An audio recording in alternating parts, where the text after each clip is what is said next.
semua, sudah kita dengarkan lantunan suci Al-Quran, kita akan masuk ke sesi materi. Sudah siap Bapak Ibu semua? Nah, izin saya cek kefokusannya dulu, boleh?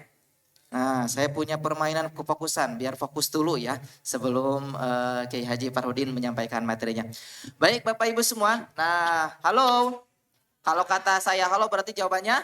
Oke, halo, hai, oke. Bapak Ibu semua, kalau ada kata-kata sangkuriang silahkan ikutin kata-kata saya, kalau nggak ada kata-kata sangkuriang jangan ikutin, bisa? Contoh dulu, sangkuriang angkat tangan? Angkat tangan, karena ada kata-kata sangkuriang. Kita cek kefokusan, karena harus fokus. Nah sebentar lagi materi akan disampaikan. Sangkuriang angkat tangan, turunkan tangan. Masih ada yang turun, gak ada kata sangkuriang. Kita coba lagi, harus fokus ya. Sangkuriang angkat tangan, sangkuriang turunkan tangan, angkat tangan.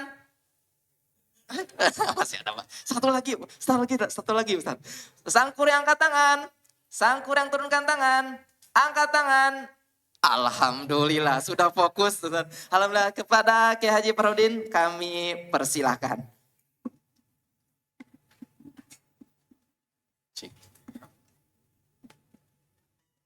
Bismillah. Assalamualaikum warahmatullahi wabarakatuh. Alhamdulillahi rabbil alamin. Alhamdulillahilladzi an'ama alaina bi ni'matil iman wal islam. Allahumma shalli wa sallim ala sayyidina Muhammad wa ala alihi wa sahbihi ajma'in. Subhanaka la ilma lana illa ma 'allamtana innaka antal alimul hakim. Kita bertalbiyah terlebih dahulu. Labbaik Allahumma labbaik. Labbaik la syarika laka labbaik. Innal hamda wan ni'mata laka wal mulk la syarika lak. Labbaik Allahumma labbaik. Labbaik la syarika laka labbaik. Innal hamda wan ni'mata laka wal mulk la syarika lak. Allahumma salli ala Sayyidina Muhammad wa ala ali Sayyidina Muhammad. Allahumma inna nas'aluka ridhaka wal jannah wa na'udzu bika min sakhatika wan nar. Rabbana atina fid dunya hasanah wa fil akhirati hasanah wa qina adzaban nar. Wa adkhilnal jannata ma'al abrar. Ya Aziz, Ya Ghaffar, Ya Rabbal Alamin. Alhamdulillah, Diyufur Rahman, tamu-tamu Allah yang dimuliakan oleh Allah,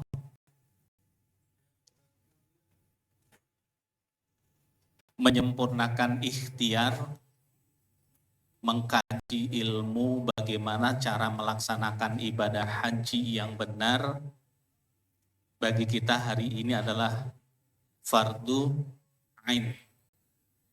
Artinya apa?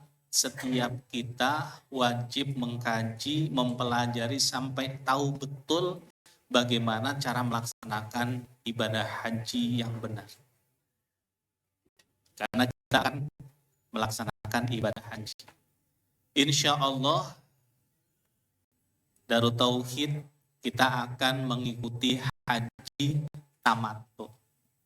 Ada 3, haji tamattu, haji qiron, haji ifrad. Apa yang membedakan? Yang membedakan kalau haji tamattu itu umroh dulu baru haji. Yang dimaksud umroh dulu itu bukan, Ustadz saya alhamdulillah tahun kemarin sudah umroh, berarti sekarang tinggal haji ya Ustadz. Bukan begitu. Ya. Tapi rangkaian ibadah haji adalah melaksanakan ibadah umroh terlebih dahulu. Jadi umroh itu menjadi bagian rangkaian pelaksanaan ibadah haji. Bukan sudah umroh, pulang kembali ke Indonesia, nanti sampai di sana tinggal nunggu haji saja. Bukan, tapi rangkaian ibadah haji adalah umroh. Berarti karena umroh menjadi bagian rangkaian ibadah haji, umrohnya juga harus benar. Kalau umrohnya tidak benar, ya tidak sesuai dengan rukun dan syaratnya, ketentuannya, maka otomatis hajinya juga jadi tidak sah. Kenapa? Umroh itu menjadi rangkaian. Seperti ini contohnya. Ketika kita akan sholat itu akan sah kalau wudhunya benar. Kalau wudhunya tidak benar, wudhunya salah, apalagi tidak wudhu, kira-kira sholatnya sah tidak? Tidak sah. Sama, kalau umroh kita tidak sah, akan berdampak haji kita pun jadi tidak sah. Ya, itu haji tamattu. Ya, umroh baru kemudian haji. Kemudian yang kedua ada yang namanya haji qiron. Qiron itu dari kata corona. Jadi virus corona itu sudah ada dari dulu ya. Corona. Bersamaan. Jadi rangkaian ibadah haji bersamaan dengan umrohnya. Ini biasanya dilakukan oleh penduduk Arab. Kalau penduduk Indonesia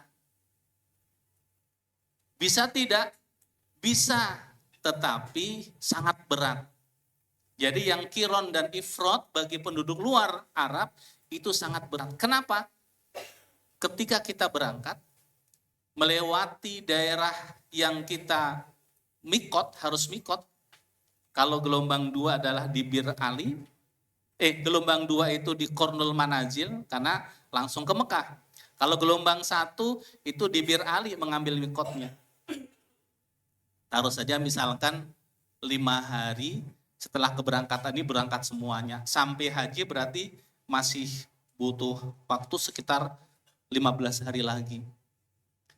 Bayangkan selama 15 hari kita sudah mengambil mikot, pakai pakaian ihram, ya, sampai nanti selesainya kapan? Selesai pelaksanaan ibadah haji. Bayangkan 15 hari pakai pakaian ihram, tidak boleh mandi pakai sabun, tidak boleh gosok gigi pakai pasta gigi. Kayaknya yang ada di kamar itu pusing, ya, karena baunya sudah tidak jelas. Kalau minyak wangi jelas minyak wanginya. Ini masalahnya minyak wangi alami. Gak bisa pakai sabun, gosok gigi. Kalau ada nyamuk, langsung mati kalau nyamuknya. Makanya berat bagi penduduk luar Arab, termasuk haji ifrad, ya, tamattu, qiron dan ifrad. Nah, kita Indonesia mayoritas mengikuti haji tamattu.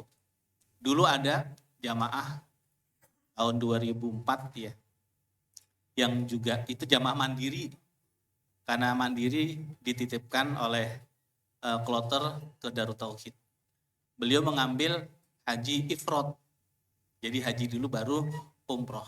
Kan kalau haji ifrad ambil mikot, tawaf, sa'i, tapi belum tahallul. Jadi rangkaiannya sama.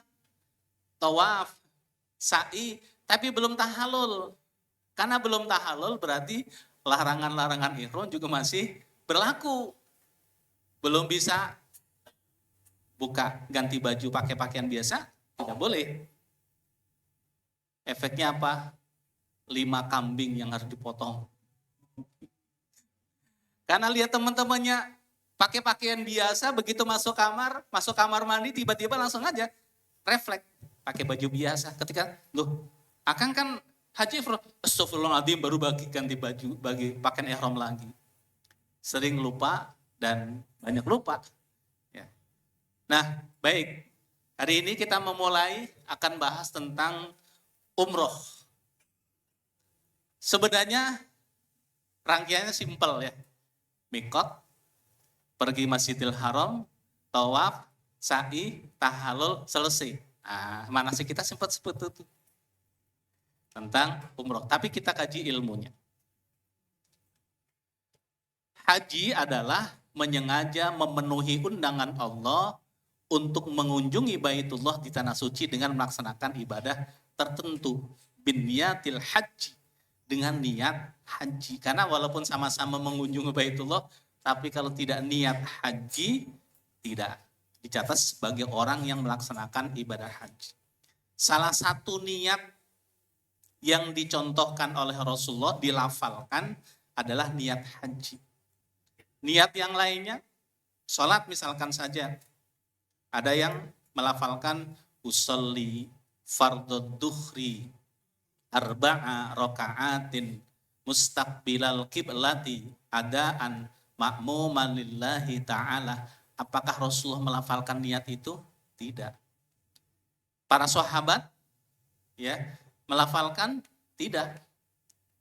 Para tabi'in waktu itu melafalkan? Tidak. Yang melafalkan siapa? Imam Nawawi. Ya. Yang sering disebut Syekh Nawawi Al-Bantani, ya, orang Banten, termasuk Imam Nawawi, ada Syekh Nawawi.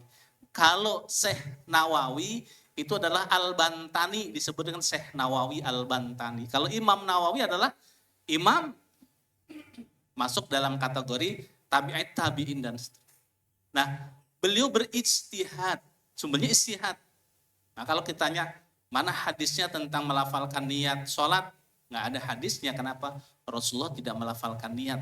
Tapi Syekh Nawawi dan Imam Nawawi, Syekh Nawawi itu muridnya Imam Nawawi. Jadi Syekh Nawawi Indonesia itu muridnya Imam Nawawi. Nah, Syekh Nawawi banyak mengarang kitab-kitab yang dijadikan sebagai rujukan, sebagai referensi untuk pembelajaran di Mekah dan di Madinah. Maka kalau kita lihat anak-anak yang ada di Madinah bawa kitab, kalau kita lihat di sana ada karangan Syekh Nawawi Al-Bantani, Banten, Al-Bantani itu Al-Bantani. Jadi di Mekah, di Madinah banyak kitab-kitab yang digunakan karangan orang Indonesia. Berarti orang Indonesia di sana banyak yang hebat. Termasuk tahun kemarin kepala PLN-nya itu orang Garut. Jadi menteri PLN-nya di sana itu orang Garut, orang Indonesia. Kemudian sebelumnya Telkom yang ngurusin telepon di sana juga orang Indonesia. Baik.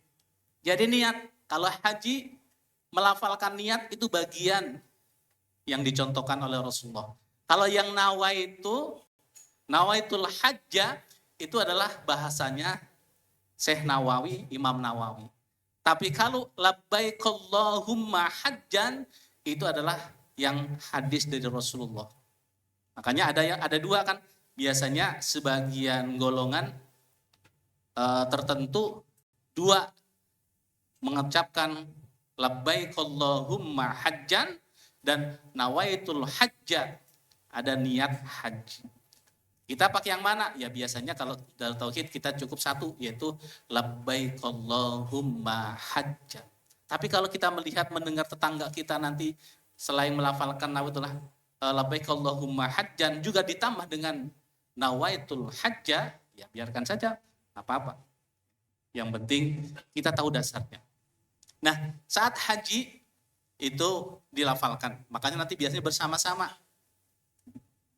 Kalau kita nanti berangkat tarwiyah, tanggal 8 diizinkan untuk kita ke Mina, Karena Rasulullah dulu tanggal 8 itu mabit ataupun bermalam di Mina. Hanya pemerintah, baik pemerintah Indonesia maupun pemerintah Saudi Arabia, tidak menjadikan tarwiyah itu sebagai bagian dari program pemerintah. Kenapa? Karena agak kesulitan. Bayangkan jamaah haji seluruh dunia kurang lebih sekitar 3 juta orang memindahkan dari Mina menuju Arafah dalam jangka waktu kurang dari 24 jam. Kan memindahkannya berarti kalau memindahkan dari hotel ke Mina itu bisa nyicil. Karena waktunya yang penting duhur sudah berada di Mina. Tetapi memindahkan dari Mina ke Arafah itu butuh perjuangan yang luar biasa. Karena bergesernya dari Mina ke Arafah itu setelah melaksanakan sholat subuh. Setelah sholat subuh, mengejar duhur itu sudah berada di Arafah. Kalau misalkan jam 6, taruh saja jam 6 berangkat ke Arafah. 6, 7, 8, 9, 10, 11, 12, 6 jam memindahkan orang 3 juta. Kalau itu diprogramkan. Makanya ini tidak menjadi program pemerintah Saudi maupun pemerintah Indonesia. Tetapi bagi KBIH ya yang akan melaksanakan sunnah tersebut biasanya diizinkan, kecuali tahun kemarin itu pun tergantung syirkahnya. Tahun kemarin syirkah DT Jakarta, karena saya juga yang mendampingi DT Jakarta kemarin, saya menghadap ke syirkah orang Arab ya. Minta izin kami dari Darut Tauhid sejumlah sekian banyak jamaah akan melaksanakan tarawih. Oh, la ba'sa, tafadhol. Silakan. Kam berapa? Sekian menyebutkan nilai rupiah ya. Real, nilai realnya 250 berapa waktu itu ya. Pokoknya menyebutkan sekitar 250 sampai 300. Oke. Apa syaratannya? Seperti biasanya. Kumpulkan jamaah, tanda tangan nanti dan sebagainya, di atas materai penanggung jawabnya siapa. Oke, la ba'sa. Nah, hari kedua, datang lagi orang yang berbeda. Tarwiyah, mamnu. Tarwiyah nggak boleh. Oke. Kemarin kata pimpinannya boleh, hari ini tidak boleh kan gitu. Ya sudah. Mau bertanya 5 ada, ponaon kan gitu. Kenapa kan itu? Ya orang Arab kan begitu, kalau sudah dikatakan tidak boleh, nggak ada alasan, pokoknya kan gitu, pokoknya nggak boleh kan gitu. Ya udahlah. Hari ketiga datang lagi yang berbeda, orang yang berbeda, menyampaikan ngobrol panjang, kami bantu, insya Allah tarwiyah boleh. Bayang gitu, dan itu bukan berhadapan dengan orang Indonesia, orang Arab kan gitu. Dan hari yang keempat menjelang keberangkatan kita sudah siap-siap, sudah dikemas baju yang mau dibawa dan sebagainya ke Mina, dikemas, datanglah ya dari syirkah bawa tamniyah, tarwiyah, mamnu. Mamnu, mamnu. Ya sudah, uang kita kembalikan ke jamaah lagi. Jadi baru tahun kemarin ya masa kreditnya berbeda-beda. Serua Ustadz Edi ternyata boleh tarwiyah. Di Bandung Ustadz Mumuh yang membawa tarwiyah boleh. Ini kan saya Jakarta sendiri nggak boleh tarwiyah. Ternyata Jakarta pun tergantung syirkahnya. Kan ada 8 syirkah. Tergantung syirkahnya. Dan sekarang katanya ya, kan ini belum final. Katanya hanya 2 syirkah. Yang masing-masing syirkah wilayahnya satu lokasi. Kalau kemarin kan enggak. Jadi syirkah ini di sini, di sini, di sini, di sini. Satu wilayah itu bisa jadi ada 8 syirkah. Harusnya kan satu wilayah kan satu syirkah kan tuh. Hanya apa? Kita mau keluar pinjam mobil syirkah nggak bisa. Padahal tulisannya mobil itu untuk operasional jamaah haji Indonesia. Tapi ketika ada yang sakit nggak diizinkan. Ya situasi di sana seperti itu. Tidak ideal apa yang kita pelajari yang disampaikan di Indonesia. Kenapa? Karena sudah berkaitan dengan orang lain, ya orang Arab seperti itu. Yang mereka kalau pimpinan atas mengatakan tidak boleh, ke bawah tidak boleh. Tapi ketika ini berbeda, ya sudah efeknya seperti tadi ya. Baik, kita lanjutkan ya. Jadi saat yang membedakan nanti haji dengan umroh ya. Kalau haji itu ada wukufnya, al-hajju arafatun. Haji adalah Arafah. Dan Arafah waktunya pun ditetapkan. Dari mulai tergelincir matahari, berarti dari mulai masuk waktu duhur sampai maghrib. Walaupun ada sebagian, mohon maaf, travel yang mereka ngakal-ngakalin mencari pendapat yang memperbolehkan wukufnya itu ba'da maghrib. Ada, saya ketemu di sana menyampaikan bahwa jamaah gimana, kan bisa yang kemarin yang tidak bisa berangkat, bisa apa namanya? Furodah. Ternyata ada yang lolos juga. Masalahnya begitu sampai di sana mau wukuf nggak bisa berangkat. Hanya apa? Mereka mengikuti pendapatan butror yang karena darurat. Wukufnya jam berapa? Setelah maghrib. Saya pikir ya Allah kasihan 300 juta, bahkan ada yang 1 miliar itu wukufnya pada maghrib. Saya tanya, antum pakai pendapat mana? Sampai jamaahnya dibawa wukufnya pada maghrib, tanggung jawab nanti di akhirat gitu. Ustaz, ya ini darurat. Mengambil pendapat-pendapat yang memperbolehkan dalam keadaan darurat kan gitu. Ya silakan, kalau saya nggak berani ya. Itu sudah jelas kalau daruratnya kan ini daruratnya kan buat sendiri. Ketentuannya nggak bisa berangkat tapi dia melipir-melipir ke negara-negara lain kan itu. Memang hajinya lama perjalanannya, kenapa? Ke negara sini, pindah ke sini, baru masuk. Ketika masuk, sampai di Mekah, kan gak bisa berangkat ke Arafah. Kan harus pakai nusuk, kan gitu. Dan memang di sana setelah maghrib, penjagaan tidak ketat.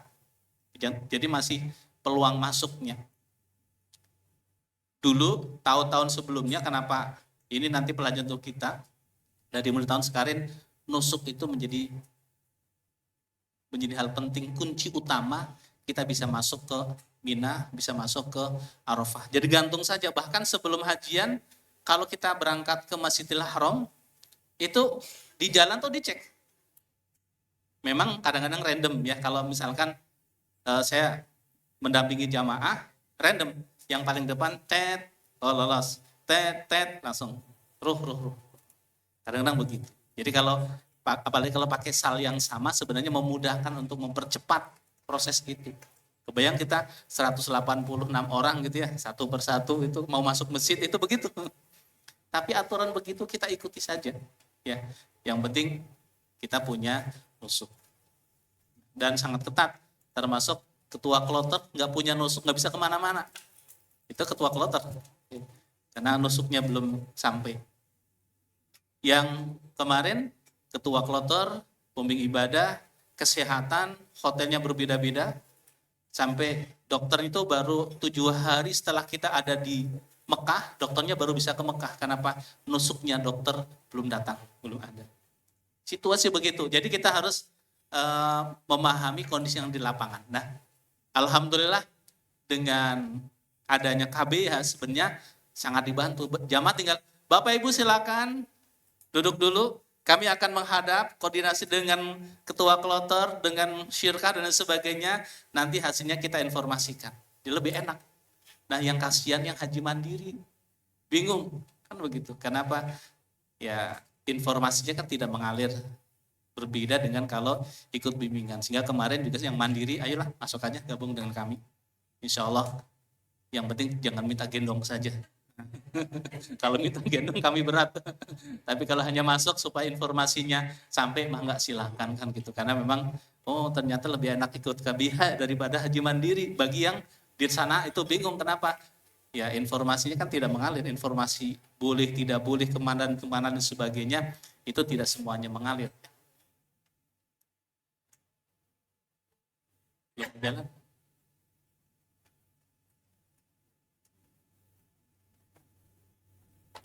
Ya terkunci.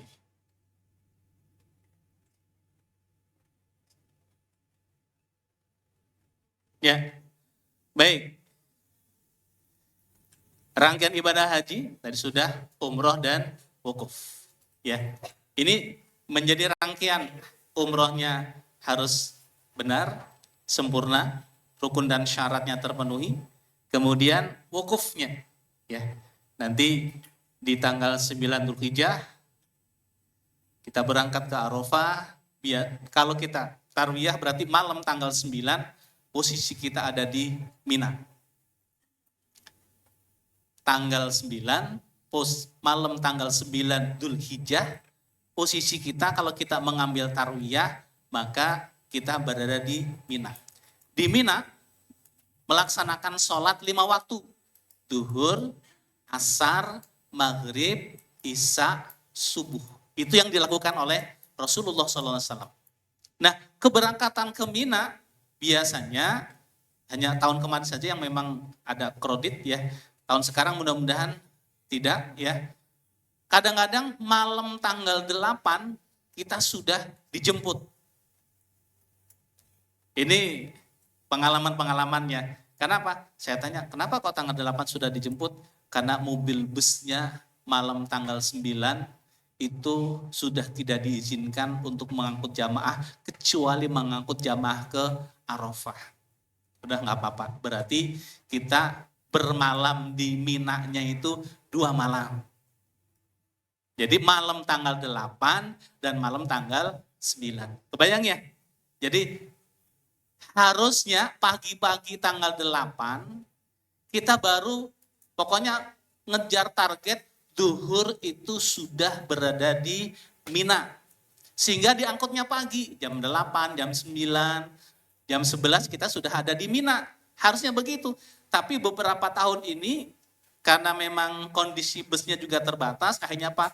Dijemputnya malam tanggal 8. Jadi pada Isya kita dijemput kemudian dibawa ke Mina. Berarti malam tanggal 8 kita berada di Mina.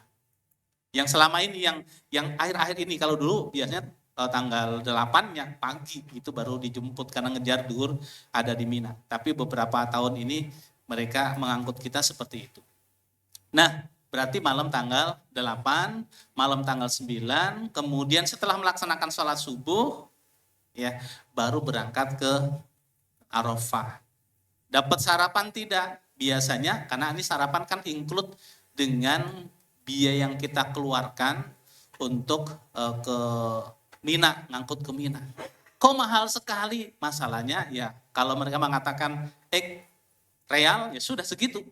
Kemarin ngobrol dengan teman-teman, dengan sekarang sudah terhimpun kumpulan petugas pembimbing ibadah seluruh Indonesia, 540 sekian ya, saya lihat di grup itu sudah menyampaikan, kami waktu itu sampai 450 real gitu. Ada yang mengatakan saya 300 yang bisa berangkat yang kemarin. Jadi kok nggak standar? Ya masalah tergantung mereka, orang Arab.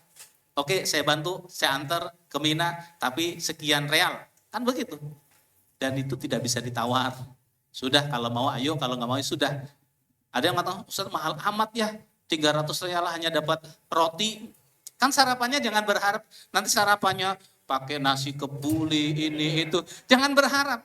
Orang Arab itu yang namanya sarapan tuh roti. Hanya orang Indonesia saja yang sarapannya itu nasi. Kan pertama kali itu ada yang tahu, Ustaz hanya dapat roti begini ya. Ya itulah. Memang begitu, aneh kata orang Arab, orang Indonesia sarapan pakai nasi, sarapannya pakai roti. Jadi kita mengikuti, ya sarapannya pakai roti nanti insya Allah. Orang ini. Nah, pengertian umroh dilihat dari segi bahasa artinya meramaikan. Innama ya'muru masajidallah man amana billahi wal yaumil akhir. Jadi meramaikan, memakmurkan rumah Allah, sya'rullah.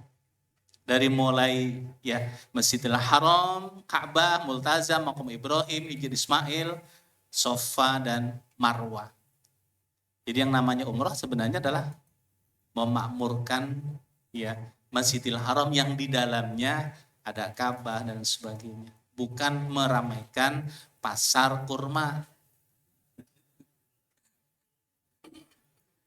Ini ngomong ingat Bapak Ibu, nanti sebaiknya belanjanya diatur. Ya. Kalau mau belanja diatur, boleh nggak belanja? Boleh. Memang selama ini kalau belanja itu suka pada nyumput-nyumput. Aduh Ustaz Farudin, minggu dulu kan saya lewat baru pergi lagi. Kenapa? Ternyata bawa kantong kresek. Oleh-oleh dari Masjidil Haram itu kantong kresek. Bayangkan kalau sehari 5 kali ke Masjidil Haram, 5 kantong kresek dikumpulkan kan itu.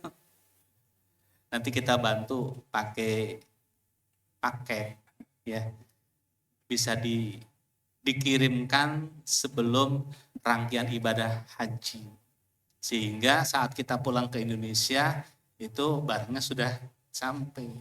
Tapi kalau setelah hajian, apalagi kita gelombang pertama, nanti mungkin 2 bulan, 3 bulan berikutnya ya baru oleh-olehnya datang.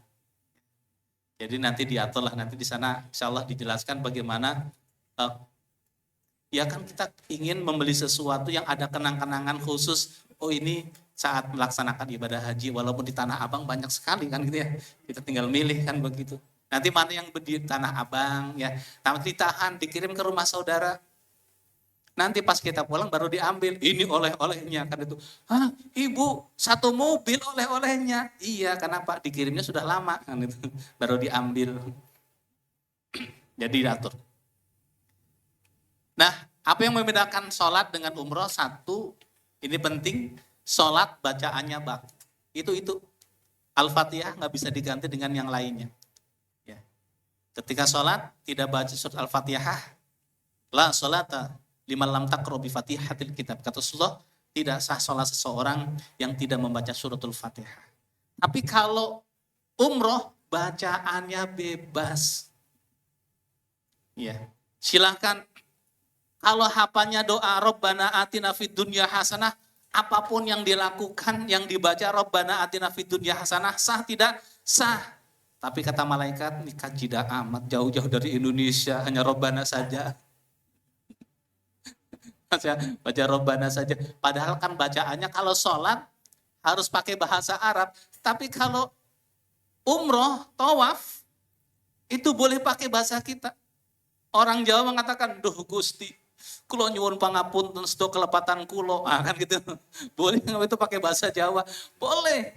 Selama tawaf, ya pakai bahasa Indonesia, pakai bahasa kita diperbolehkan. Ya Allah, ampuni dosa-dosa hambamu ini ya Allah. Hapus segala kesalahan ya Allah, tutupi aib-aib hamba ya Allah. Boleh pakai bahasa gitu. Nah nanti kita akan laksanakan doa ketika tawaf. Nanti saya pandu terlebih dahulu pakai doa yang bahasa Arab, Bapak Ibu tinggal mengikuti. Nah kalau tahun kemarin kita masih diperbolehkan pakai radio. Nah pakai radio Bapak Ibu cukup pakai handphone yang ada radionya, pakai handset. Saya baca Rabbana atina fid dunya, nanti dipandu. Nanti simulasinya kita lakukan pada saat praktek ya. Nah, yang kemarin tahun pas umroh, saya berangkat umroh, itu sudah tidak boleh pakai radio. Kenapa? Karena mengganggu sinyalnya para petugas, para askar. Sehingga pakai apa? Pakai Zoom. Nah, pastikan minimal nanti handphone yang bisa digunakan sudah diinstal ada Zoom-nya. Supaya kalau bisa pakai radio tinggal pakai. Ya, kalau harus pakai Zoom, ya tinggal pakai Zoom. Nah, kalau pakai Zoom itu suaranya lebih jelas. Hanya delay. Delaynya berapa detik. Orang yang di samping saya, ya kadang-kadang menirukan suara saya langsung dengan menirukan Zoom hanya Pak 2 kali dia bacanya. Kenapa? Ada delaynya. Sehingga nanti diatur saya Rabbana. Saya diam dulu, kenapa? Supaya yang di samping saya mengikuti yang di Zoom saja, jangan pakai suara saya. Kalau pakai suara saya, jadi nanti yang lain jadi bingung. Kenapa ada delaynya kalau Zoom, kelemahannya. Tapi kalau sudah terbiasa, nyaman. Lebih nyaman pakai Zoom, suaranya lebih jelas dan tidak terputus-putus.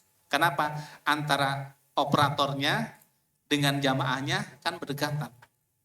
Jadi lebih mudah. Nanti kita akan lihat di lapangan seperti apa. Dua-duanya kita persiapkan, yang penting bawa handset yang nyaman. Handsetnya saya rekomendasikan tidak menggunakan handset yang pembagian di pesawat. Kenapa? Itu suaranya biasanya kan kurang bisa maksimal ya. Sementara kita ingin bisa menikmati suaranya bisa lebih jelas, kita belilah yang rada bagus gitu supaya Pak suaranya nyaman, suaranya enak. Nah, kedua, kalau sholat gerakannya bisa berubah. Kalau tidak mampu berdiri, boleh sambil duduk. Rasul mengatakan kum qaiman. Fa illam tastati fa qa'idan, fa illam tastati fa 'ala janbi. Salatlah kamu sambil berdiri. Kalau tidak mampu sambil berdiri, salat sambil duduk. Kalau tidak mampu salat sambil duduk, boleh salat sambil berbaring, yang sambil tidur gitu. Sambil tidur. Tapi kalau umroh gerakannya tetap yang namanya tawaf dari dulu sampai sekarang nggak akan berubah. Sehingga nanti saat teori di sini dan praktek itu akan mudah di sana prakteknya. Kenapa? Karena semua orang melakukan gerakan yang sama.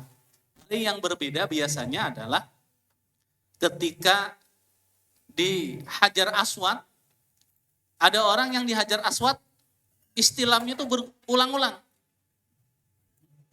Nah yang gitu jangan ditiru. Udah cukup satu kali saja. Kan istilam itu, dikecup dan istilam itu sebagai pengganti kita mencium Hajar Aswad. Rasulullah dulu ketika tawaf itu tidak selalu mencium Hajar Aswad. Tetapi yang sering apa? Tongkatnya diangkat, Bismillahi Allahu Akbar, langsung dikecup. Nah karena kita tidak pakai tongkat, ya nggak usah memaksakan diri bawa tongkat, ya. Makanya istilah Bismillahi Allahu Akbar jangan kebalik. Nah. Itu namanya kisbay. Jadi Bismillahi Allahu Akbar. Ini aja jangan ragu-ragu, jangan malu-malu kudanil gitu. Langsung Bismillahi Allahu Akbar. Jadi gerakannya tetap. Sholat waktunya terbatas. Tapi kalau umroh waktunya bebas. Nah karena umroh waktunya bebas, nanti ada kesempatan Bapak Ibu kalau mau melaksanakan umroh-umroh sunnah. Apa dasarnya? Nanti kita bahas di Tanah Suci. Karena nanti kita di Tanah Suci akan banyak belajar. Setiap hari waktu kita berguna untuk belajar. Jadi pagi setiap hari kita belajar. Kecuali hari itu ada agenda keluar. Misalkan city tour kemana, baru kita tidak belajar. Tapi kalau tidak, maka berharap betul-betul dimanfaatkan selama di Tanah Suci. Setiap harinya belajar. Kuliah duha dari mulai. Karena kalau siang biasanya kita lebih merekomendasikan sholat duhurnya itu di masjid di hotel. Di sana ada kajian. Ya. Ada kajian yang kolosal. Biasanya nanti dijadwal masing-masing ustadz dari masing-masing KBH untuk mengisi di situ gabungan semuanya dari berbagai kloter. Ya. Kalau masjidnya besar. Kalau masjidnya kecil biasanya per kloter. Ya. Karena kalau kecil per ini masjidnya berlantai baru ada. Kemudian, nah kita biasanya jam 9, jam 10 kita kumpul, nanti tempatnya ditentukan di sana, ngaji bersama-sama. Nah, karena tagline kita adalah haji sambil pesantren. Mungkin selama kita di Indonesia kesempatan untuk belajar terbatas. Nanti insya Allah saya akan sampaikan beberapa materi tentang misalkan tentang fikih. Ya, nanti ada tugas juga untuk menghafal ayat Al-Quran. Ya minimal surat Ar-Rahman pulang dari Tanah Suci, hafal. Ya. Atau surah Al-Baqarah. Kalau saya ikut saja, karena saya tinggal mendengar. Ayo silakan Ibu. Ar-Rahman 'allamal Qur'an, khalaqal insana 'allamahul bayan. Lulus saya pulang, kan itu tanda tangan kan itu. Kayak anak-anak kan begitu. Kalau tidak hafal semuanya, minimal hafal sebagian. Kan begitu. Kalau sudah diniatkan, pasti. Karena terbukti. Ada yang, Ustaz saya susah sekali menghafal. Dicoba. Gitu. Saya tanya, berapa kali dalam satu hari baca surat Ar-Rahman? Kan gitu. Ya itu masalahnya, kan gitu.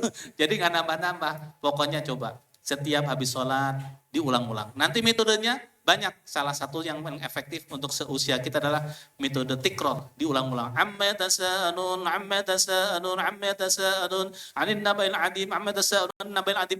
Ada metode itu. Dan itu efektif. Dulu pernah ada karantina tahfidzul Quran, ziyadah hafalan Al-Quran, itu peserta ada yang usianya 65 tahun. Dalam 1 bulan bisa menyetorkan ziyadah hafalan Al-Qur'annya itu 12 juz. Usia 65 tahun. Metode apa? Metodenya tikror, diulang-ulang. Ternyata bisa. Nah, berarti yang sekarang usianya di bawah 65 tahun, minimal selama di tanah suci ya. Saya tidak mengatakan aduh jangan gitu Ustaz. Tapi pengalaman jamaah alumni yang saya bimbing itu kalau ketemu saya, Ustaz setoran Ar-Rahman Ustaz. Jadi sudah pulang ke tanah air kalau ketemu itu langsung Ustaz mau setoran Ar-Rahman Ustaz.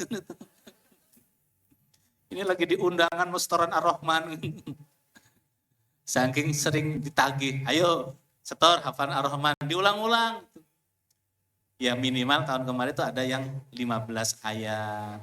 Kan lumayan kan itu, ketika sholat diulang-ulang, tahu artinya sampai fabi ayyi ala'i rabbikuma tukadziban, diulang-ulang.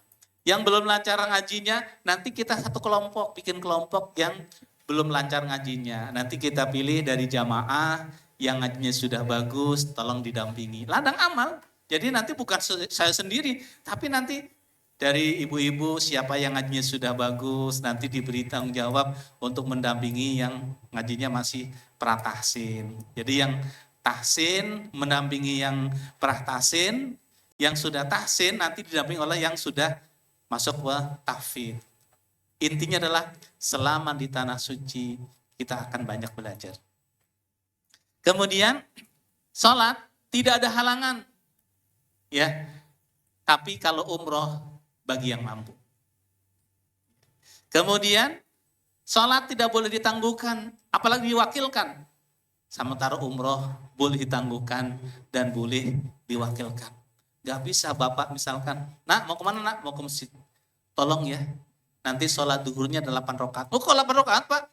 Yang 4 rakaat untuk kamu, 4 rakaat untuk bapak.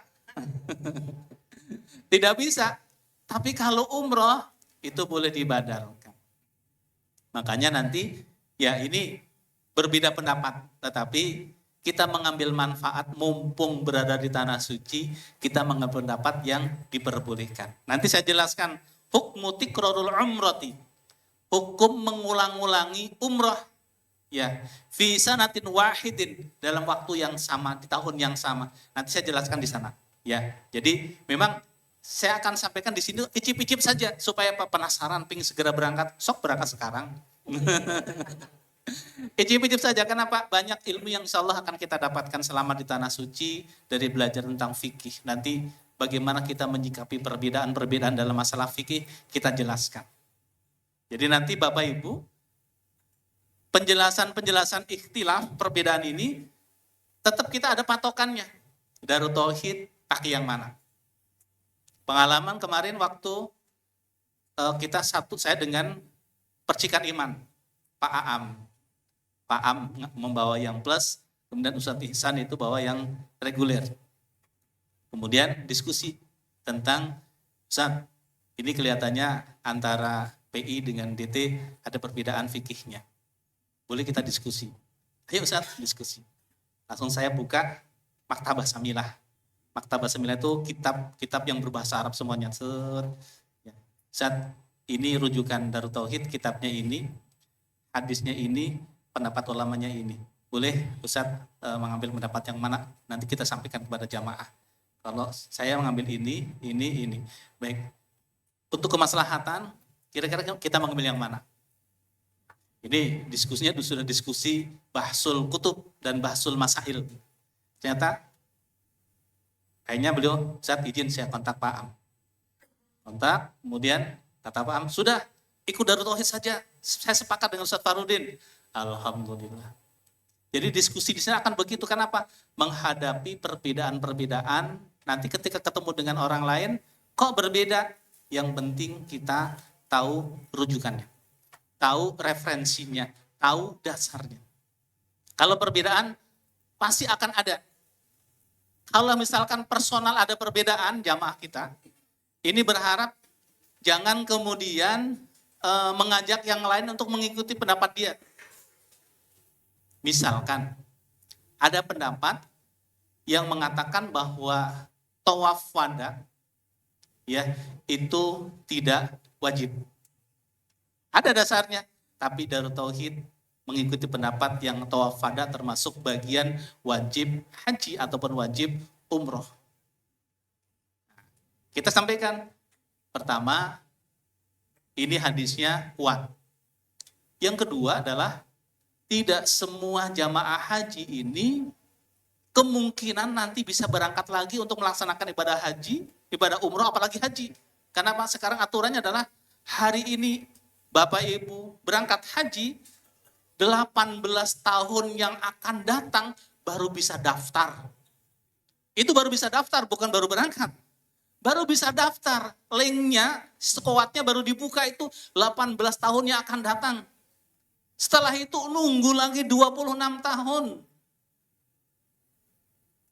Berarti kalau Bapak Ibu sekarang usianya 60 tahun, usia 100 tahun baru berangkat lagi. Kemungkinan kita bisa berangkat lagi kan kecil. Makanya apa yang dilakukan oleh Rasulullah, sunnah-sunnahnya yang memungkinkan kita lakukan, kita lakukan. Gitu. Saya sampaikan begitu. Jadi mungkin kalau petugas bolak-balik berangkat ke tanah suci, haji, umroh, dan sebagainya. Tapi tidak semua jamaah mendapatkan kesempatan itu. Kenapa? Terikat dengan aturan. Ya, sehingga yang sekiranya bisa dilakukan dan ada dasarnya, maka saya sampaikan berjamaah, silakan Bapak Ibu. Darut Tauhid memperbolehkan umroh berkali-kali, boleh. Yang penting jaga kesehatan. Atur waktu. Apalagi kalau sebelum haji. Sebelum hajian tidak direkomendasikan untuk melakukan banyak kegiatan yang fisik. Supaya apa?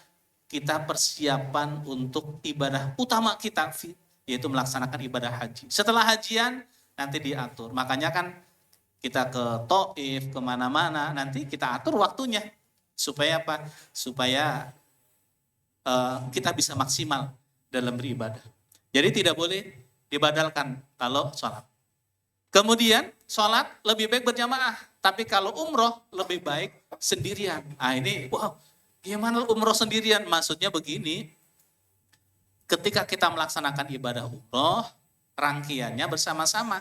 Tapi doa intinya masing-masing. Kenapa? Masing-masing punya hajat yang berbeda-beda. Doa yang am, yang umum, kita baca bersama-sama. Subhanallah, walhamdulillah, wala ilaha illallah, wallahu akbar, la hawla, wala quwwata, illa billahil aliyyil azim.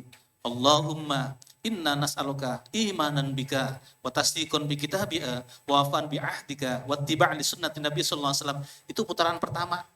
Nanti biasanya pas setelah hijr Ismail, doa intinya itu sudah selesai. Maka saya sampaikan, Bapak Ibu silakan dilanjutkan untuk berdoa masing-masing. Nanti praktiknya begitu. Jadi ketika mau mulai bismillahi Allahu akbar, langsung saya pandu doanya. Doanya dipandu sampai di hijr Ismail, doanya selesai yang umum, baru kemudian dilanjutkan doa masing-masing. Karena beda, yang satu ya Allah sudah 15 tahun saya menikah, belum kau karuniai keturunan. Yang sebelahnya, ya Allah anak saya 5, bandel semuanya ya Allah. Yang satu pusing karena belum punya anak, yang satu pusing ya karena banyak anak. Belum sesuai dengan harapan. Makanya silakan doa masing-masing. Ada yang belum diberikan keturunan, ada yang belum diberikan jodoh, dan sebagainya. Itu masing-masing. Oke, next. Kang Erik. Operatornya, mohon.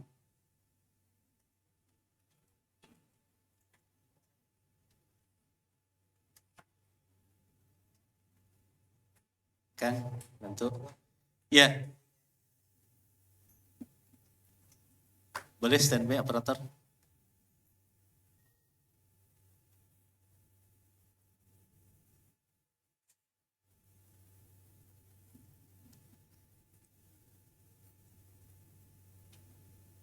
Harus ada yang paham di sini ya, saya. Baik, ketentuan ibadah haji, syarat umroh, rukun umroh, wajib haji. Syarat umroh adalah syarat ketentuan yang apabila tidak terpenuhi salah satu, maka gugurlah kewajiban. Contoh, syarat melaksanakan ibadah umroh adalah dia Islam. Karena dia bukan orang Islam, maka tidak memenuhi syarat, kan begitu. Rukun umroh adalah ketentuan yang apabila tidak terpenuhi maka umrohnya tidak sah, rukunnya. Tidak memenuhi rukun umroh. Contoh misalkan rukun umroh, tawaf. Tidak melaksanakan tawaf, maka umrohnya tidak sah. Wajib umroh adalah ketentuan yang apabila dilanggar, maka umrohnya tetap sah, tetapi diwajibkan membayar dam. Misalkan kita mengambil mikot di Bir Ali karena gelombang pertama. Kebayang ya, kalau gelombang pertama kita langsung ke Madinah. Kalau gelombang kedua kita langsung ke Mekah. Gelombang pertama kita ke Madinah, gelombang kedua kita ke Mekah. Kita gelombang pertama. Kita tidak tahu sekarang ya, karena tahun kemarin kita gelombang pertama, biasanya ya, ketentuan dari forum KBH seluruh Jakarta, gantian dong gitu. Kalau tahun kemarin kita sudah gelombang pertama, berarti tahun sekarang kita gelombang kedua. Tapi ya tadi tergantung nanti kesepakatan di forum. Kenapa? Sekarang saja nih, ketentuan di forum, KBIH yang tahun kemarin sudah mengajukan pembimbing ibadah, maka tahun berikutnya KBIH tersebut tidak bisa mengajukan pembimbing ibadah. Tapi alhamdulillah kita di Jakarta kan bisa. Saya sudah lolos, sudah 100%. Visa saya sudah, biometrik saya sudah, istitoah saya sudah, semua sudah selesai. Jadi status saya dengan 100 Bapak Ibu sudah sama hari ini. Sama-sama insya Allah secara syariat kita insya Allah berangkat bersama-sama. Ya insya Allah kemarin terus kita berjuang. Kenapa? Memperjuangkan tadi jamaah 186 kalau mengikuti aturan yang sudah ditetapkan forum, berarti di Jakarta tahun sekarang nggak ada petugasnya, nggak ada pembimbingnya. Kebayang, saya langsung menyampaikan teman-teman, Kang Erik, Bang Pahla, menyampaikan tidak mungkin Darut Tauhid ya, tidak ada petugasnya, tidak ada pembimbingnya. Kita nyampaikan dan kemarin saya juga ikut rapat dengan Kang Erik juga ya, di forum, alhamdulillah ketemu dengan kiai-kiai yang tahun kemarin berangkat bersama. Kiai datang lagi. Jadi reuni kemarin ya, kenapa ketemu dengan para kiai yang tahun kemarin sama-sama berangkat ya. Dan kebijakannya memang ya nanti di lapangan fleksibel, artinya ya tidak mungkin lah KBIH yang jumlah jamaahnya banyak tapi tidak diberi amanah untuk mengirimkan petugas. Ada yang 20 orang, ya akhirnya yang 20 orang itu dititipkan ke KBIH yang lainnya, termasuk kita 186. Nanti ada juga jamaah dari KBIH yang lain akan bersama-sama dengan kita. Biasanya Persis, Muhammadiyah itu rata-rata mereka memilih bergabung dengan Darut Tauhid ya. Persis, Muhammadiyah yang tahun kemarin itu dari Aisyah juga itu ibu-ibu sebagai karomnya, Ustaz pokoknya saya ikut Darut Tauhid saja. Enggak, silakan kan gitu. Itu dari Muhammadiyah. Baik. Syarat umroh 1 adalah Islam, 2 balik, berakal sehat, merdeka dan istitoah. Istitoah di sini 2 hal, istitoah dalam sisi finansial ada biaya, yang kedua adalah sehat. Dan alhamdulillah kita semua sudah dapat istitoah. Jadi secara ikhtiar, insya Allah kita sudah siap untuk berangkat. Tinggal bagaimana kita menjaga. Ya, kita menjaga. Supaya apa? Supaya betul-betul nanti saatnya berangkat, kita jadi berangkat. Ini pengalaman tahun 2016. Menjelang seperti ini manasik, sudah dapat surat istitoah, ya sudah dapat surat istitoah, siap berangkat. Kemudian pas di asrama haji, nih, pas di asrama haji dicek, kan untuk ibu-ibu salah satu yang dicek adalah apakah positif ataupun tidak. Ternyata ada satu jamaah saat cek kesehatan, tenang, pesawatnya belum datang.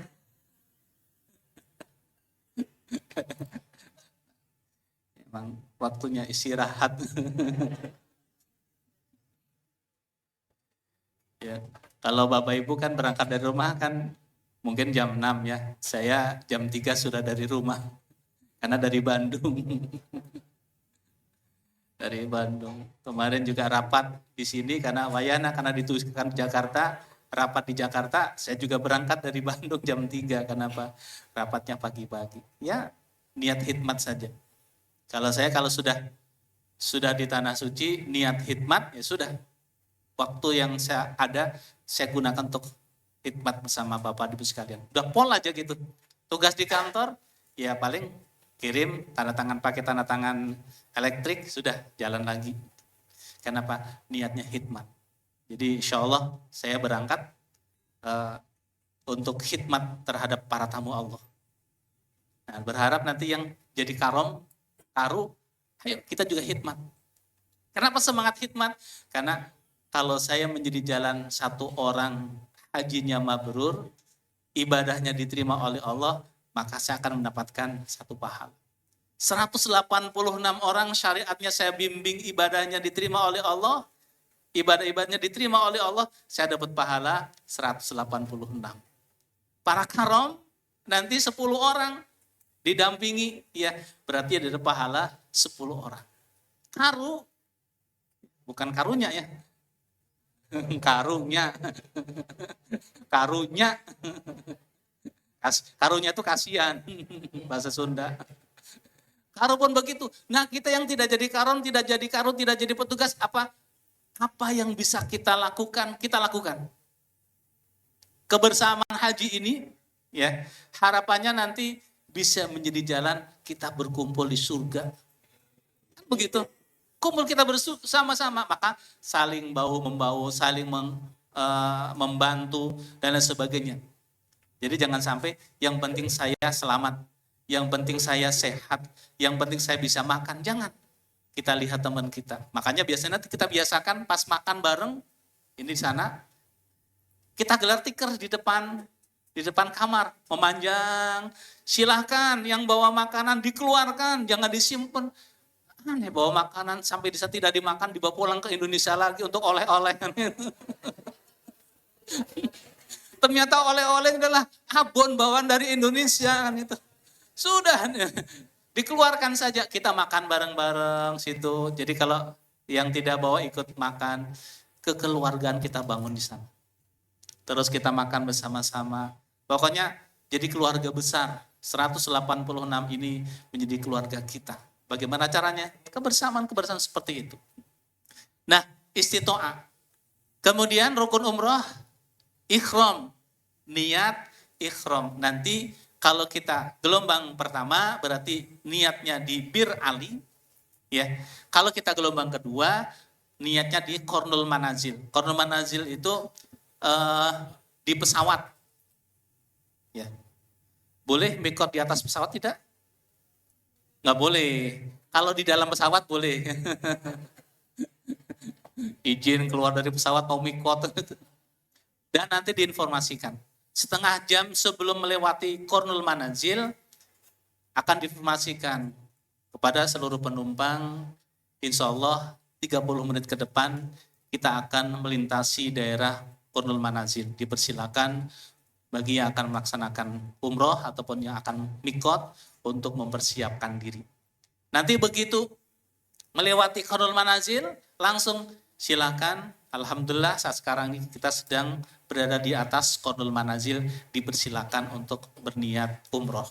Kalau gelombang kedua, kan begitu kalau gelombang kedua. Kalau gelombang pertama gampang, karena apa? Di Bir Ali.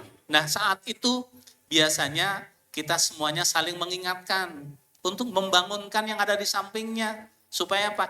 Jangan sampai yang penting saya niat, tetangga saya, teman saya, apa niat atau tidak terserah dia. Jangan, ini ladang amal untuk kita. Bu, bangun bu, kita sudah mendekati qur'ul manazil, kita siap-siap untuk mikot. Apakah saat melafalkan labbaika Allah, labbaika Allahumma umratan harus dalam keadaan berwudu? Tidak harus. Ya, tidak harus, tapi afdolnya dalam keadaan wudu. Kalau tidak, ya apa adanya, tinggal niat saja. Labbaika Allahumma umratan. Niat umroh. Ya. Kemudian tawaf, sa'i, tahallul, dan tertib. Tertib itu apa? Mendahulukan yang harus didahulukan. Ya, tidak bisa, ya Allah tempat tawafnya penuh sekali. Tempat sa'inya kosong. Yuk kita sa'i dulu. Kita sa'i dulu baru tawaf. Mamnu, nah, kata orang Arab begitu, mamnu, itu nggak boleh, itu. Kenapa? Rukunnya adalah tawaf dulu. Nah, dalam rangkaian tawaf kan ada dari mulai di rukun Yamani istilam, itu bagian sunnah.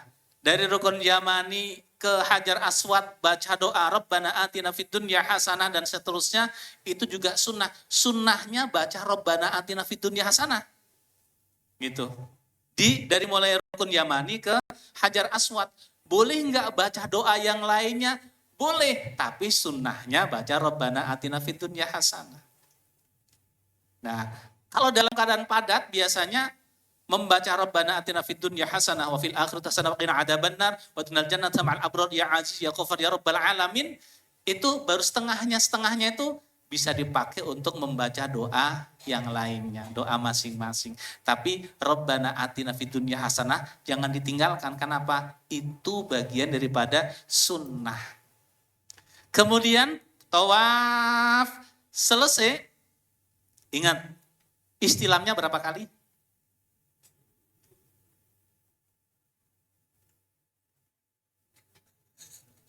Baik, kalau begitu yuk kita segera berangkat. Ya, istilamnya itu 8 kali. Kenapa 8 kali? Dimulai dari Hajar Aswad, Bismillahi Allahu Akbar. Kecup, putar, 1, 2, 3, 4, 5, 6, 7. Nah, 7 itu ditutup dengan istilam Bismillahi Allahu Akbar, kecup baru minggir. Jadi kalau belum istilam yang ke-8, jangan minggir. Kenapa?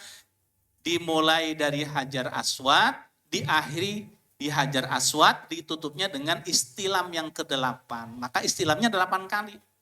Ya, sebagai penutupnya. Ada yang memang tidak melakukan itu, bahkan saya lihat itu, suka perhatikan, sudah mendekati Hajar Aswad, dia tidak langsung menyelesaikan di Hajar Aswad, dia langsung minggir. Berarti dia putaran ke-8 belum selesai. Kenapa? Selesainya putaran ke-8 adalah ketika kita sudah sampai di Hajar Aswad dan istilam. Kalau belum, berarti putaran ke-8 belum dilakukan. Dia baru tawaf berapa? 6 putaran. Kenapa? Putaran ke-7-nya belum selesai. Ada yang begitu? Ada. Kita tidak usah menilai orang lain, tapi kita harus tahu ilmunya bahwa istilam kita 8 kali dan ditutup putaran ke-7 dengan istilam yang ke-8. Baru selesai, baru bisa minggir. Nah, minggir, kemudian kita membaca doa ba'da tawaf, itu sunnah. Sholat di belakang makom Ibrahim itu sunnah. Berdoa setelah sholat sunnah di belakang makom Ibrahim itu sunnah. Minum air zam-zam sunnah. Mendaki bukit Sofa membaca Inna Sofa wal Marwata min sa'airillah faman hajjal baita wa tamara fala junaha alaihi ayyat tawwafa bihima wa man tatawwa khairan fa innallaha syakirun alim. Nanti di sana tidak akan cepat itu ya. Kalau sekarang kalau Inna Sofa wal Marwata, nanti teknisnya seperti itu. Di sini kan saya cepat aja dipercepat ya. Nah, nanti diturukan bersama-sama Inna Sofa wal Marwata min sa'airillah faman hajjal baita aw i'tamara fala junaha alaihi ayyat tawwafa bihima. Karena kita pakai radio, nggak usah keras-keras, yang penting kita membaca. Jangan pakai Inna Sofa, kasihan tetangganya. Yang tetangganya itu sudah sampai Marwah, ikut Inna Sofa lagi kan gitu. ke bawah arus bacaan yang ada di sampingnya. Kita pelan saja. Inna sofa wal marwata min sa'airillah. Nanti ditambah saya akan terjemahkan pakai bahasa Indonesia sebagian supaya apa? Kita tahu apa yang kita baca. Ya. Karena kadang-kadang kan kita tidak tahu kita baca apa nih, artinya apa sih kan gitu. Ya, tahalul itu artinya apa? Dihalalkan. Artinya apa? Yang tadinya tidak diperbolehkan menjadi diperbolehkan. Tahalul minimal 3 helai rambut. Tapi jangan sampai karena minimal 3 helai dihitung 1, 2. Nah, itu kurang kerjaannya. Baik, kemudian wajib umroh. Ikhram, niat ikhramnya di tempat mikot. Kalau niatnya itu sudah melewati tempat mikot, maka harus bayar dam. Misalkan di Bir Ali, mikot kita kan di Bir Ali kalau gelombang pertama, ya di Bir Ali. Ternyata saat mikot ketiduran, misal ketiduran sehingga sudah keluar daerah Bir Ali baru niat, maka harus bayar dam. Tapi kecil kemungkinan. Masa begitu naik bis langsung Bismillahirrahmanirrahim ya wa amut, kan tidak mungkin kan gitu. Nah, teknisnya nanti para karom, karena yang akan mendampingi di kelompoknya, busnya itu adalah berdasarkan di karom masing-masing. Nanti polanya yang biasa saya terapkan begini. Bapak Ibu sudah siap semuanya? Siap. Boleh angkat tangan sudah siap. Angkat tangan itu sebenarnya untuk mengetahui bahwa semua itu dalam keadaan tidak tidur. Kan tidak mungkin kan itu.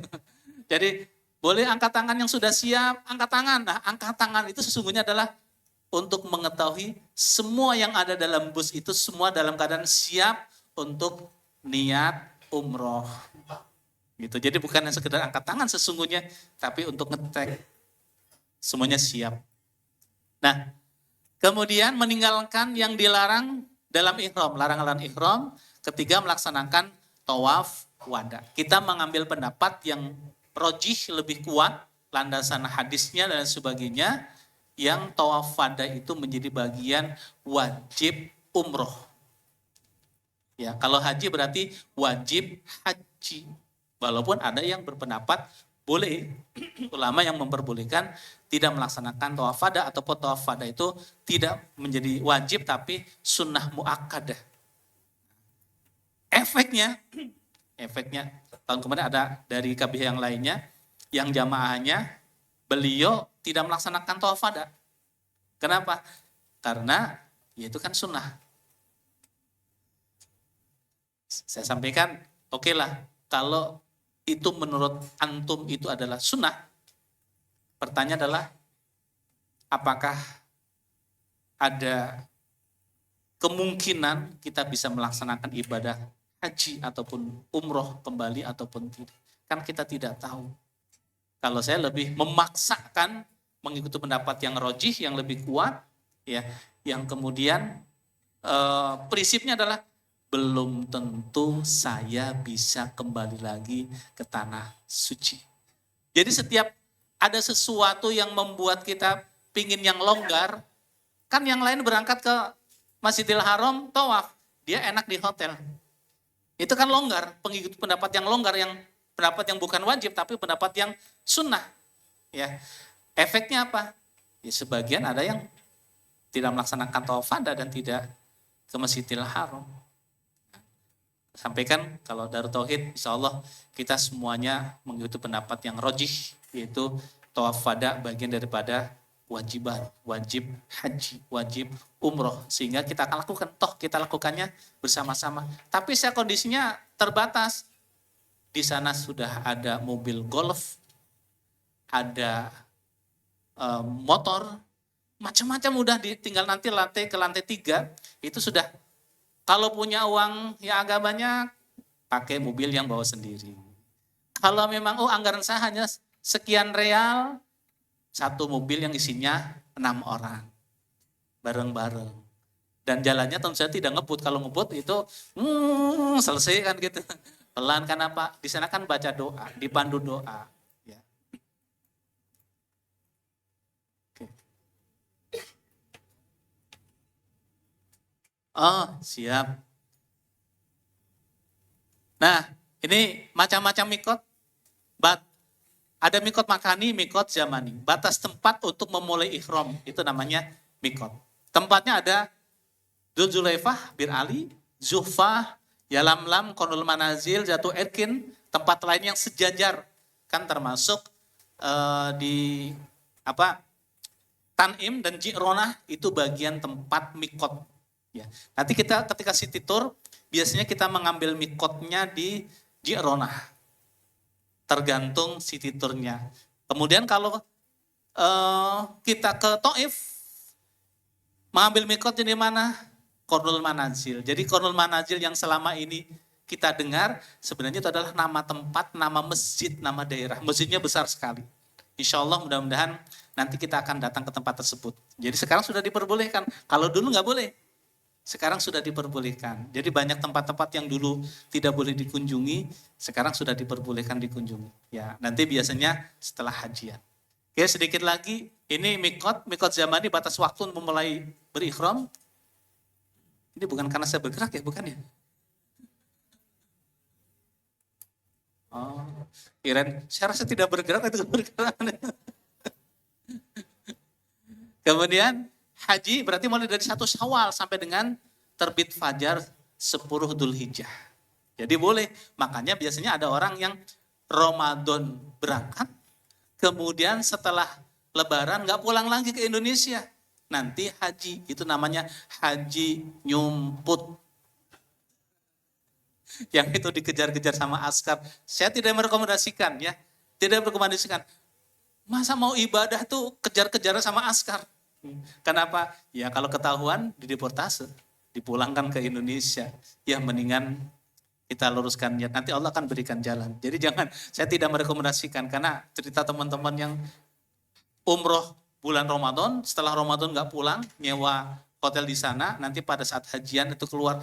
Itulah kenapa pemerintah Saudi Arabia memperketat. Bayangkan Arafah segitu, jamaah yang legal itu 3 juta, tapi real di lapangan itu bisa sampai 5 juta. Yang 2 juta dari mana? Jamaah-jamaah yang pinter. Yaitu umroh tidak pulang, langsung nyewa hotel di sana, laksanakan rangkaian ibadah haji. Nah sekarang diperketat masuk ke Arafahnya, sehingga di Arafah sekarang jauh lebih nyaman dibandingkan dengan tahun-tahun sebelumnya. Jadi untungnya sesungguhnya kebijakan-kebijakan, wah ini ketat sekali harus pakai nusuk dan sebagainya, itu sebenarnya adalah untuk kebaikan kita. Supaya apa? Jumlah jamaah itu tidak membludak. Kalau tidak, luar biasa. 5 juta itu, sampai 5 juta. Oke. Ya, di tempat mikot yang dilakukan sunnahnya, 1, potong kuku, memotong bulu-bulu yang tidak perlu, mandi besar. Ya, mandi besarnya di mana? Di hotel ya, bukan di tempat mikot. Kalau di tempat mikot waktunya terbatas ya. Apalagi di Bir Ali, bayangkan itu berapa ribu orang di situ mandi, kayaknya sampai selesai habis waktunya untuk menunggu mandi ya. Memakai wangian, memakai pakaian ihram, nanti kita akan praktek bagaimana cara menggunakan pakaian ihram. Kemudian melaksanakan sholat tahiyatul masjid, syukurul wudhu di tempat mikot, mengucapkan niat labbaik Allahumma umrotan. Ini asumsinya adalah kita gelombang pertama karena dari Bir Ali. Membaca doa setelah niat, memperbanyak talbiyah, sholawat dan zikir yang tadi. Makanya doa saya tambah Rabbana atina fid dunya hasanah. Itu sebenarnya adalah nanti akan kita praktekkan di sana seperti ini. Kalau talbiyahnya labbaik Allahumma labbaik, labbaik la syarika laka labbaik, innal hamda wan ni'mata laka wal mulk la syarika lak, sampai di situ. Nah, nanti ditambah dengan membaca doa dan juga membaca sholawat. Kemudian kedudukan ihram, ya, berarti apa? Berpakaian. Waktu melaksanakan umroh dan haji hukumnya termasuk bagian daripada wajib. Nah, berarti kalau wajib, kalau tidak dilaksanakan, konsekuensinya adalah dam. Sementara ihram dalam niat hukumnya adalah rukun. Berarti kalau ditinggalkan maka tidak sah. Ya, tidak sah. Kalau wajib konsekuensinya adalah dam. Kalau rukun konsekuensinya tidak sah. Dapat dipahami ya?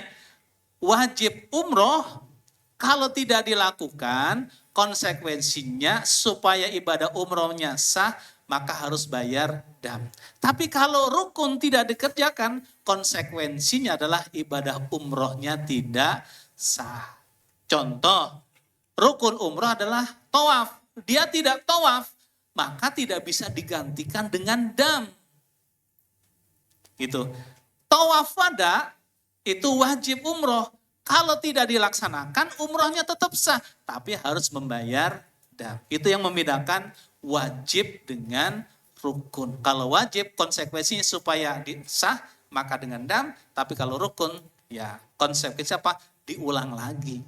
Tidak sah.